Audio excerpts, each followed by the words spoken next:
They're not after me. They're after you. I just happen to be standing in their way. I do not believe Donald Trump should be prevented from being president of the United States by any court. I think he should be prevented from being president of the United States by the voters of this country.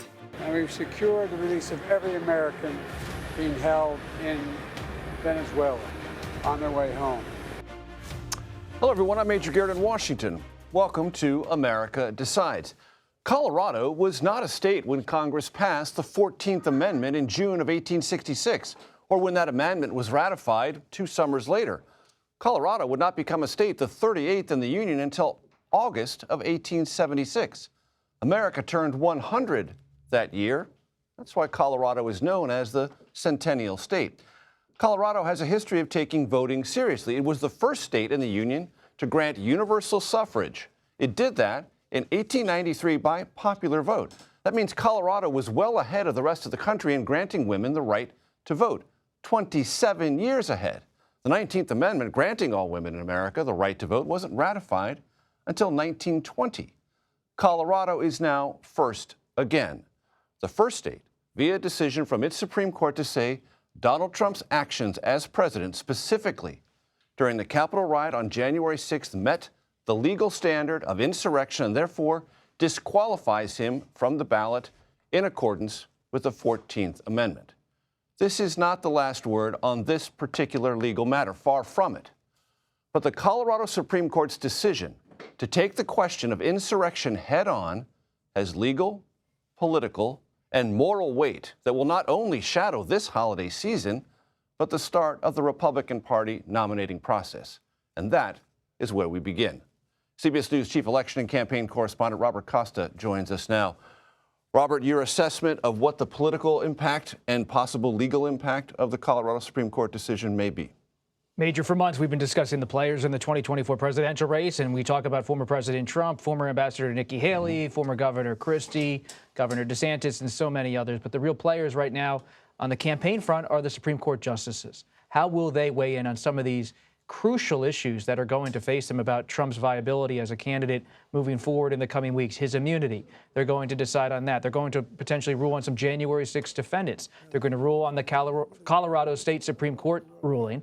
And ultimately, they'll decide whether, if Trump's convicted in the January 6 case, whether his appeal will stand or not. And so we're looking at a Supreme Court that has an immense amount of influence on the horizon. And a collision between the law and politics happening right before our eyes, and right as people in Iowa, New Hampshire, and maybe in South Carolina will be making monumental decisions about what direction the Republican Party does or doesn't go. And it's often an uncomfortable place for the Supreme Court to be, with the court having its institutional standing questioned repeatedly by critics in recent years. People like Justice Clarence Thomas and his wife, Ginny Thomas, her political activity has been in the spotlight from some lawmakers on Capitol Hill. Her text messages with Mark Meadows, the former White House chief of staff, reported specifically on and about January 6th and the events leading up to it. And you have a former president who has all of these open questions that will ultimately land before the Supreme Court. The question is, does it break through with Republican voters as the voting starts to take place next year? And will it really matter in the general election? Because there is still the possibility, if the January 6 case moves forward as planned starting in March, maybe late spring, early summer, could Trump be a convicted felon and also be the nominee of a party? A huge question, unresolved until we know for sure. Robert, I want to ask you about a poll we just saw released about an hour and a half ago. St. Anselm, a good poll in New Hampshire, respected. Here's what it says. Former President Trump, 44%, Nikki Haley, 30%, Chris Christie, 12%.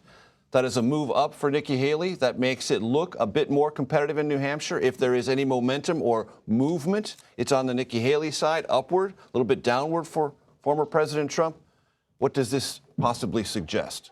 Well, it means for Nikki Haley that if she continues to rise in New Hampshire, whether she wins or loses the state, it could be her jolt that provides her with the bounds to stay in through her home state of South Carolina. It'd be a big political risk for her to stay in and lose South Carolina in a big way. So if New Hampshire gives her a lift, you can expect her to say, maybe I'll give it a roll of the dice in South Carolina, and maybe she stays in through Super Tuesday. I think back to 1992, Bill Clinton called himself the comeback kid. He didn't win New Hampshire. Oh, he did not.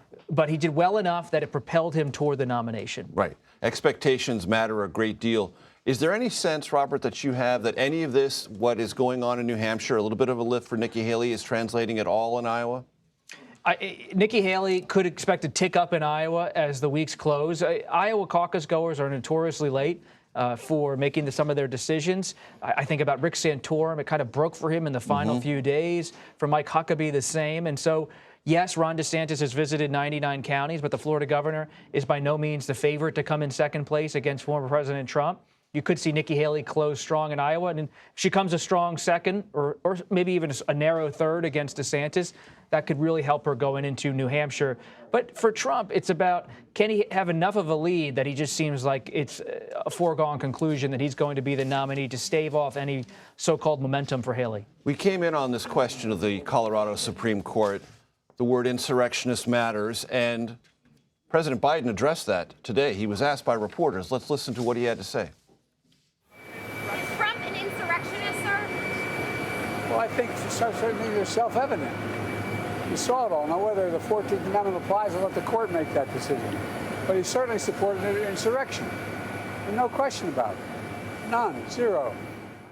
No question about it, Robert. None, zero from the President of the United States, suggesting if these two are the nominees of their respective parties, this will not be something set to the side by the Biden-Harris reelection campaign. Not at all. And the Biden presidency was forged in the wake of January 6th. His inaugural address took place just days after an attack on the Capitol where he gave those words. One of the phrases from his inaugural address was that this was a winter of peril, that this country was attacked by some of its own citizens during the certification process of an election. So Biden is always going to be in history a president connected to January 6th, the person who came after Trump, whose own election was challenged by the outgoing president who wouldn't even show up at that inauguration. So it's not surprising to see such a visceral reaction from the president himself. As much as presidents try to stay out of some of these legal matters, for the president, clearly it's political and personal. Do you think there is any sense within the Trump campaign that this Colorado Supreme Court decision does more to continue that narrative long nursed by former President Trump all this year of being victimized by a legal process? It could fuel that grievance, and that would be no surprise. But even if the Supreme Court weighs in on Colorado and says he's fine to be on the ballot, he's allowed to be on the ballot in other states, this idea of him being an insurrectionist before being convicted of anything regarding insurrection, if they allow him to be on the ballot, he still faces Jack Smith. Right. So it's not over for him if the Supreme Court says it's okay for you to be on the ballot in Colorado and elsewhere. Not by a long stretch. Robert Costa, we thank you very much. 10 Americans detained in Venezuela have been released. The U.S., in exchange, returned a close ally of Venezuelan President Nicolas Maduro. The White House was heavily involved in these negotiations, and President Biden said in a statement, quote, "I am grateful that their ordeal is finally over and that these families are being made whole once more." Venezuela also extradited a fugitive wanted by U.S. authorities as part of this deal. Coming up, we will speak to Colorado's Secretary of State about that historic ruling handed down by its Supreme Court, barring former President Trump, at least for the time being, from the state's ballot. You are streaming America Decides.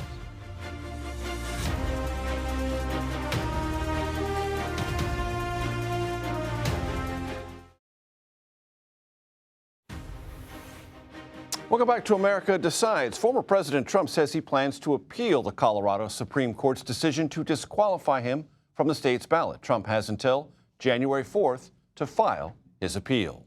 Colorado Secretary of State Jenna Griswold joins us now. Madam Secretary, it's good to see you. I'm going to ask you a couple of basic questions for the benefit of our audience. Did you bring this litigation to the Colorado Supreme Court? Thanks for having me on. And no, I did not bring this litigation. Who did? 6 Colorado voters who are Republican or unaffiliated voters filed a lawsuit seeking a court to determine that Donald Trump is disqualified for engaging in the insurrection. And how do you regard the Supreme Court's decision? I agree with the Supreme Court's decision. There have been 2 courts that have looked at the substance as to whether Donald Trump engaged in an insurrection, and they both determined that he did. The Colorado Supreme Court determined also that he is barred because of his actions under Section 3 of the 14th Amendment. There shouldn't be a loophole for the president if the president decides to engage in insurrection or rebellion.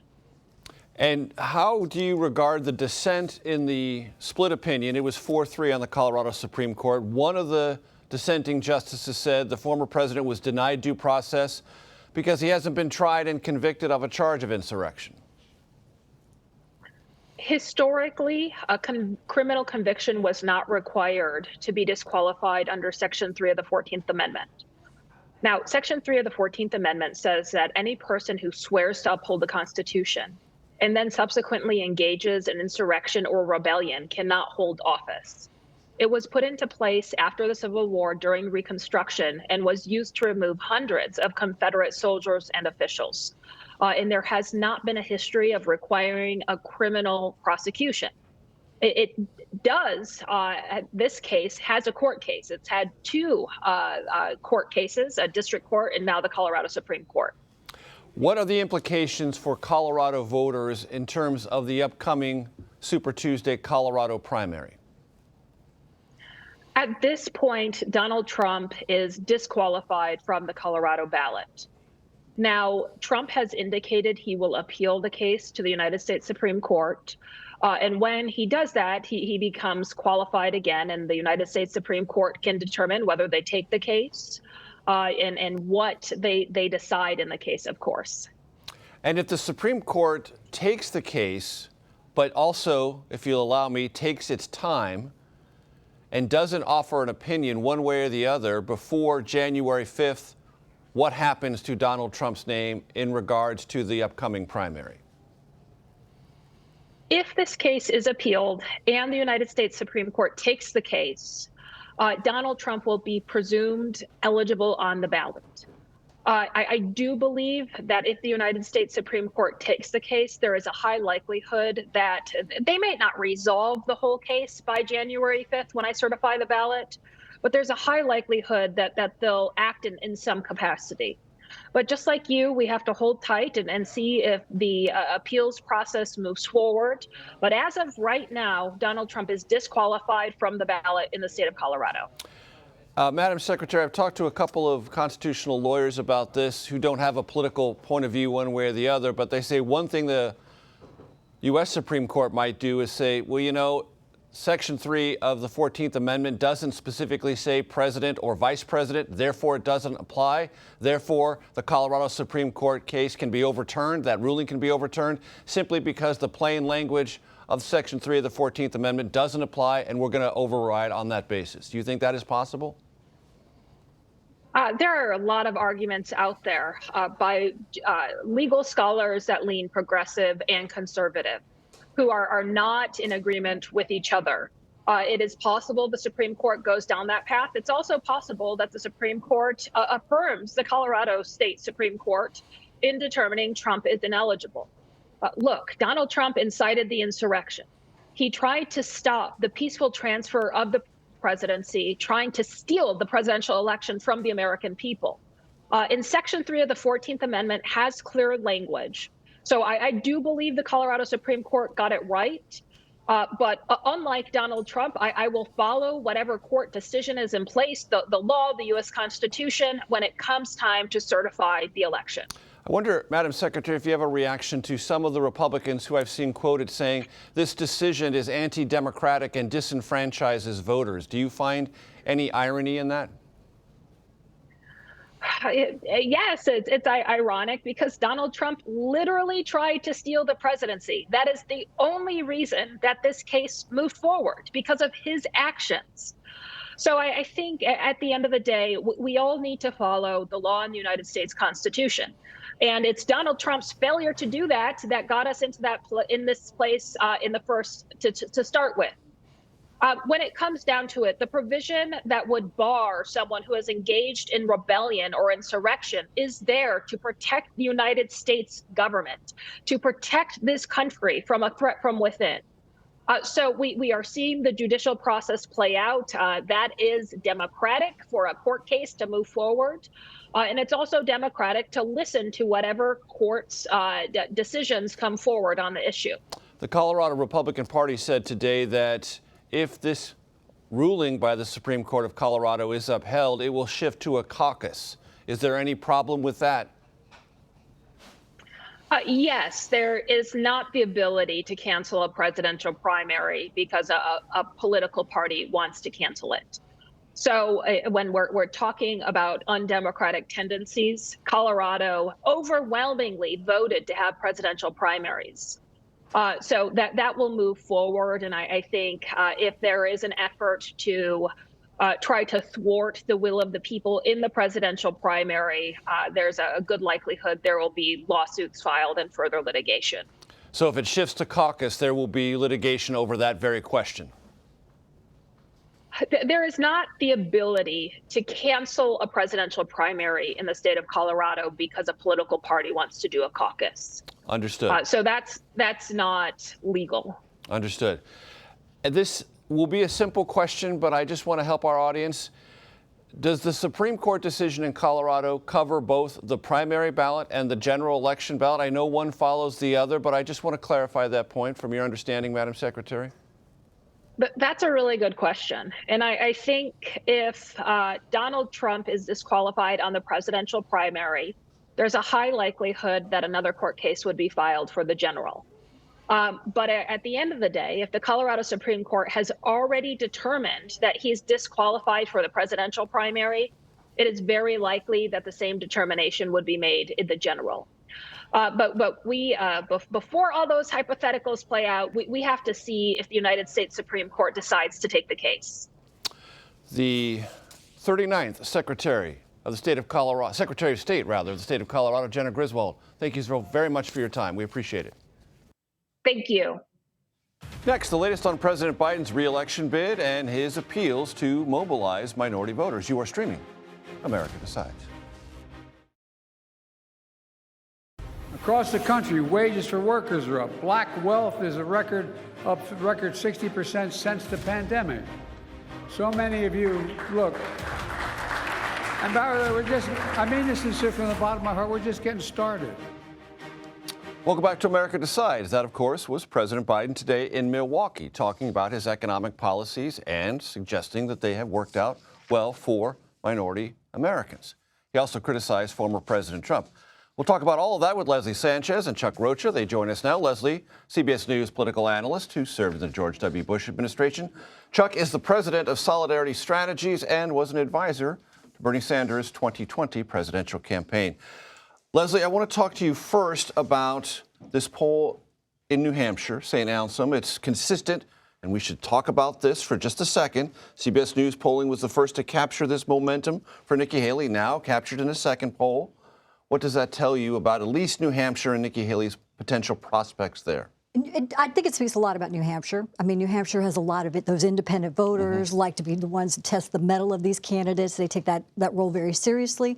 She has tremendous appeal among women, suburban women, college-educated women, Christian women. I mean, you go down the line, but women are really falling in line and building a big part of that support. And also you have that base that's looking for alternatives. They like what they see. She has been tested, and I feel that reflects that. I don't know if it's going to go much further than that, but it reflects it. Anyone doing simple math sees right now, Trump at 44, Haley 30, Christie 12, according to that poll. You put Christie and Haley together, that's 42, that's neck and neck. Does this in any way increase the pressure or the questions about Christie staying in this race and not backing Haley? Not for Christie. I think he's going to just ride it to the end. I mean, he's already ride or die. He's in New Hampshire. In New Hampshire, and probably as far as he can go, even with very few. He's running on fumes anyway. But I mean, he's just going to keep that. Chuck, as a Democrat who is eyeing this very closely, do you see any instability in the Trump inevitability narrative? I mean, not really, but there's anything could happen. I'm also somebody that said Donald Trump could never be president, so welcome to my party, right? So, like, I never say never no more. So anything could happen. Every time something happens to him, it seems to just help him. When Democrats are like, well, if he gets convicted or if he gets indicted, it's going to hurt. Well, he raises more money, he gets more popular. So I quit saying never a long time ago, but I think this interesting thing in New Hampshire that y'all are talking about is something to keep an eye on, because if this thing gets whittled down and it is Nikki Haley, I think she is a real threat. I want to play something that President Biden said today in regard to something that former President Trump has said not just once, but twice, and drawn tremendous attention and condemnation. Let's listen to the president. We always believe diversity is our strength as a nation. I don't believe, as the former president said again yesterday, that immigrants are polluting polluting our blood.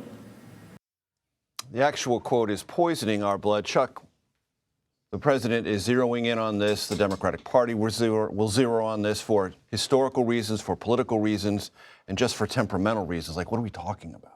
Right. And I think that there's a reason for that, and that's because we are so reliant on minority voters to have a successful election. Let's keep in mind, we keep talking about the slippage of Latino voters, the slippage of black voters. He needs to win black voters at 90%. He needs to win probably 60 or 65% of Latinos. That's why he's doubling down right now and talking about this language, which is a free gift to him, because we're a nation of immigrants. And I don't care if you didn't come from Africa or from Mexico, or if you came from Ireland or you came from Italy. We're all a nation of immigrants. And I think that hits to the core of a lot of voters who are proud of their immigrant roots, who may not be from the countries we talk about every day on the TV. But Chuck, you would acknowledge there is frustration in this country about the president's immigration policies. Independents, it shows up again and again and again. And about a quarter of Democrats are dissatisfied, and almost all Republicans are. It's because we have a system that's been broken for a long time. Right, wrong, or indifferent, it's been broken. It's been broken since 9/11 and going back further than that. And when we've tried to fix it, there's been one stalwart plan after another that's just failed. And that blame goes to both parties, to be honest, because